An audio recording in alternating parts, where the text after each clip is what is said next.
Pardon, de la confusion de votre cerveau. Je vais le donner. Vous parlez d'écologie à un moment.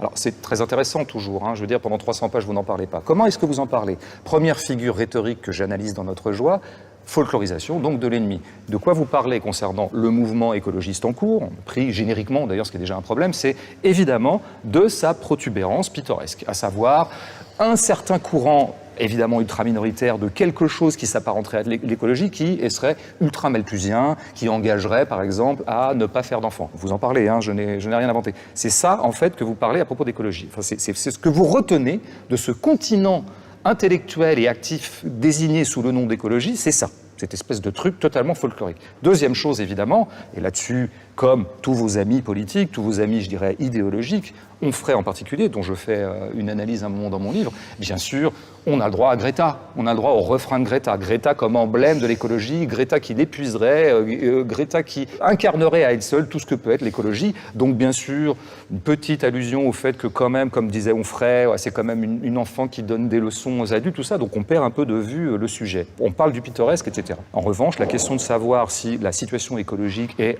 urgente, deux, qu'elle appelle des mesures concrètes, qui, comment, pourquoi, ça vous intéresse pas. Tout ce qui vous intéresse, c'est de constituer l'écologie comme une idéologie et de la disqualifier en prenant, encore une fois, que la vitrine tout à fait spectaculaire et inintéressante. Et donc, du coup, comme vous avez totalement abstrait l'écologie du réel auquel elle répond, du réel, à savoir l'urgence climatique, entre autres choses, eh bien, vous finissez par dire cette espèce de chose, mais je ne sais pas si ça me fait éclater de rire ou éclater en larmes, en fait, à savoir que l'écologisme pourrait être le complice d'une espèce de résurgence du mondialisme un peu fatigué. C'est bien ce que vous dites. Vous dites finalement les idées que vous appelez mondialisme, moi j'aime pas ce mot, mais c'est ce que vous dites, elles sont un peu fatiguées parce qu'en ce moment les populistes sont en train de gagner et que quand même ça serait l'écologie qui perpétuerait le mondialisme dans l'idée qu'on pourrait comme ça se fraterniser tous ensemble, planétairement et dans le mépris des frontières. Ça serait l'écologie qui serait en fait l'espèce de mode de survie d'un certain mondialisme. Alors là quand même, pardon.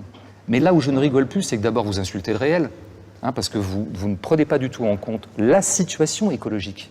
C'est ça le point. C'est est-ce qu'il y a une urgence climatique? J'aimerais bien que vous répondiez à cette question par la suite. Et surtout, ce que vous négligez totalement, c'est qui a parlé en premier dans le champ des idées et dans le champ surtout des actes de relocalisation de l'économie, de relocalisation de nos vies? Quel courant marxiste écolo a, le premier dans les années 90, parlé de pensée globale, agir local? Quel courant? C'est bien sûr toute cette espèce de réactivation marxiste du thème écologique, ou d'activation marxiste du thème écologique, vous le savez bien. Et que donc les forces qui effectivement actuellement travaillent à une relocalisation de l'économie pour éviter une espèce de circulation totalement absurde de la marchandise, c'est bien sûr les forces écologistes radicales. C'est bien sûr celles-là. Et ce sont elles qui sont les premières à se heurter au mondialisme. Donc la construction purement abstraite que vous faites, et qui finit par dire que l'écologisme serait maintenant l'espèce de bras armé d'un nouveau mondialisme, je veux dire, mais c'est d'une absurdité et surtout d'une inconséquence par rapport à, la situation réelle des sols, de l'air, de la biodiversité, de nos corps, et deux, la situation réelle de ce qu'est l'activisme réel écologique. Merci beaucoup pour cet accueil. Il y a un slogan qui vient d'un autre secteur de la gauche, mais qui ne manque pas d'intérêt. On l'a entendu notamment chez les anti-bassines et les militants climat. Ce slogan dit « Il est vital de tout niquer ». Et c'est vrai, au point où nous en sommes, il devient vital de tout niquer, mais, ajouterais-je, avec méthode.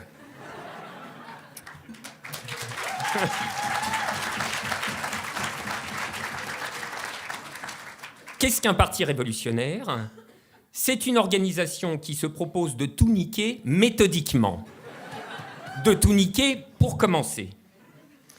Alors, slogan pour slogan, il y a un autre que j'aime assez. Bon, c'est un peu normal, il est de mon cru. Il va vous surprendre, je crois, il est assez original. Ce slogan dit « Il n'y a pas d'alternative ». There is no alternative. Je le dis en anglais parce que vous voyez comme c'est drôle. Quand on prend les premières lettres, ça fait comme un prénom. Tina. Du coup, c'est plus facile à retenir. Si vous croyez l'avoir déjà entendu, vous faites erreur. On ne parle pas du tout de la même chose. Mon slogan à moi dit qu'au point où nous en sommes, si on veut éviter l'écocide, c'est-à-dire l'anthropocide, alors il faut un capitalocide. Et qu'en effet, il n'y a pas d'alternative. Mais cette fois-ci pour de vrai.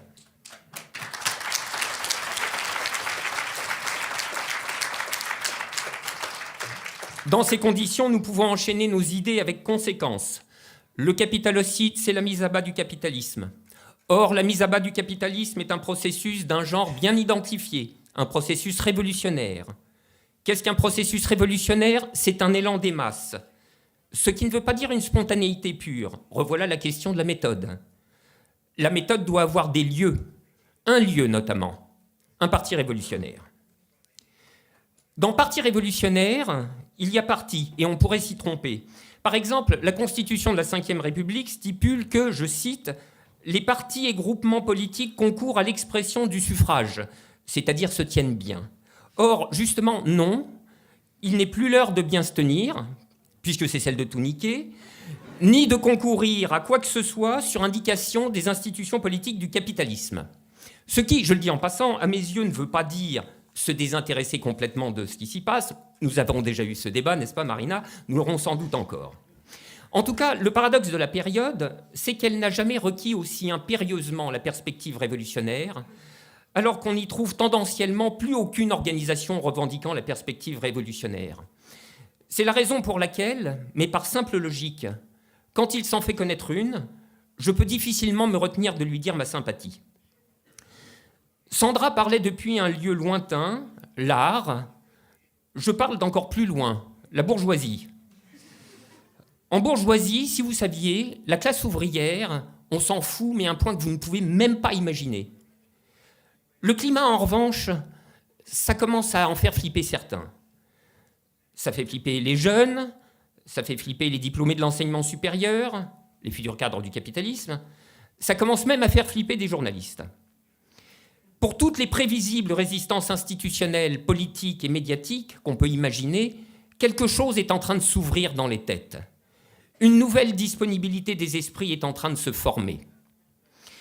Mais cette disponibilité ne débouchera sur quoi que ce soit que s'ils lui sont activement retirées les dernières illusions, les fausses promesses de pouvoir s'en tirer, les faux espoirs de pouvoir tout garder, et toute la gamme des évitements sédatifs. Pour décrocher de tout ça, pour la décrocher de tout ça, il va falloir du travail. C'est un travail qui entre aussi dans les tâches d'un parti révolutionnaire, c'est-à-dire qui fait partie de la méthode. On me dira peut-être qu'un parti révolutionnaire ne se préoccupe pas de la bourgeoisie, qu'il se préoccupe surtout de la combattre, et d'abord là où elle se combat, sur les lieux du travail. Et ça n'est pas faux.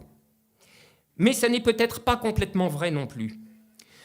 Le travail contre-hégémonique, par construction, vise aussi la bourgeoisie, au moins certaines de ses fractions. Un système de domination est d'autant plus fragile qu'une partie importante des dominants eux-mêmes n'y croient plus. Un ordre de domination est d'autant plus facile à renverser qu'il est devenu friable à l'intérieur.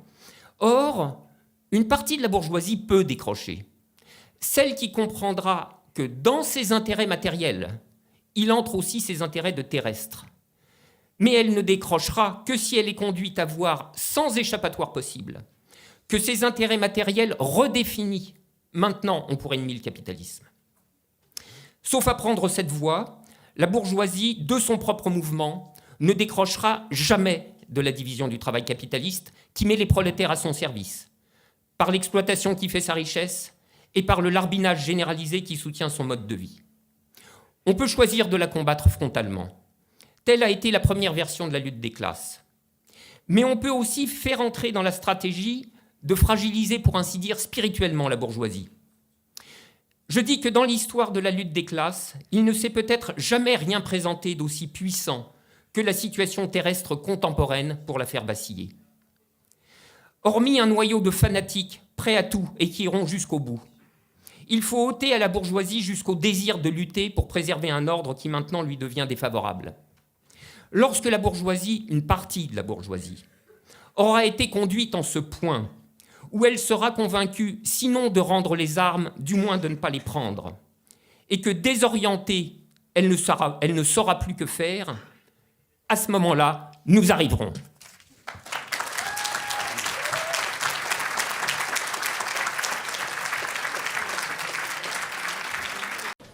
Je maintiens qu'il est absolument fondamental de se battre contre toute définition de quelqu'un comme exclu et comme pauvre.